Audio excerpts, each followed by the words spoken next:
how to make your local library buy books for you. Is there a book you want to read but don't want to buy? Ask your local library to buy it for you. Every time you borrow from a library instead of buying for yourself, you save at least $20. That's this many $1 emojis. Be honest, that book you want to buy, how many times are you actually going to read it?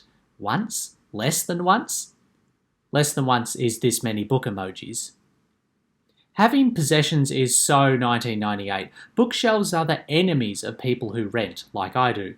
When the library is your book pimp, you won't find yourself having to move piles of books every time your landlord has a wet dream about property prices kicking you to the curb.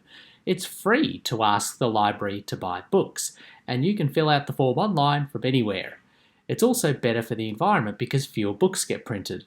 Technically, you've already paid for any new book the library buys, thanks to the taxes you pay, which fund public services like libraries, blah blah blah, and on it goes. How to ask your local library to buy books for you. 1. Go to the library's website and check if they already have the book. Search the title first. If nothing shows up, try searching the name of the author. Make sure to get the spelling right, since library search engines are about as intelligent as your pet guinea pig. If they don't have the book, 2. Google search the name of the library, request a book purchase. Example, Auckland Central City Library, request a book purchase. 3. Click the appropriate search result. For example, ask us to buy it. 4. Follow the directions to lodge your request. Example, for Auckland Libraries, scroll down and click the Start button. 5. Complete the form. For Auckland Libraries, you'll need to input some information, including title, author, year of publication, and for Auckland Libraries it must have been published after 2015, your library card number, and your email so the library can let you know once the book is ready to borrow. 6. Submit the form. Wait for the library to let you know once the book is ready to borrow. Sometimes this can take a couple of months. Libraries are not in the business of instant gratification. The good news is, while you're waiting for your book to arrive, there is a waiting room with 7 billion books to keep you occupied. Why books are still the best way to learn anything.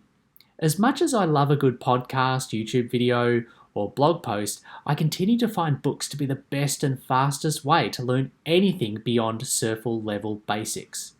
Compared to uploading a podcast, a YouTube video, or a blog, it's hard to get a book published.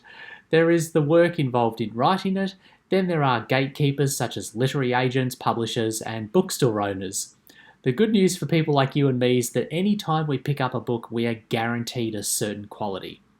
Something that has helped me learn whole topics fast, within 1 to 3 books, is to Google best-selling books of all time about insert topic.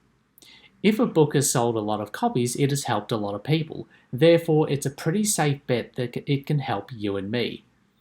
If you only need to read the best 1 to 3 best-selling books of all time on a subject, it will have an outsized positive impact on your understanding of the world around you. 6 best books to ask your local library to buy.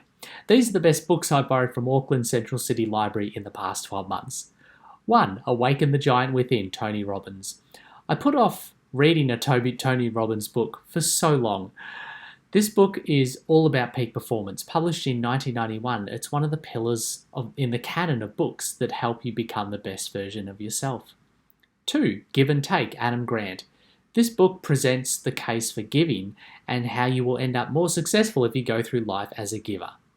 3. Meditations, Marcus Aurelius. These are the private diaries that were never meant for publication, written by the former emperor of Rome some 2,000 years ago, and it's still as relevant today as it was then.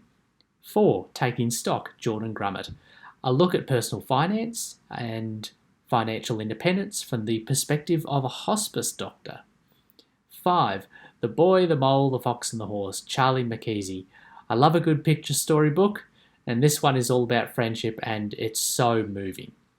6. And Then There Were None, Agatha Christie. One of the world's best-selling books. It's a murder mystery and very exciting to read. Happy learning!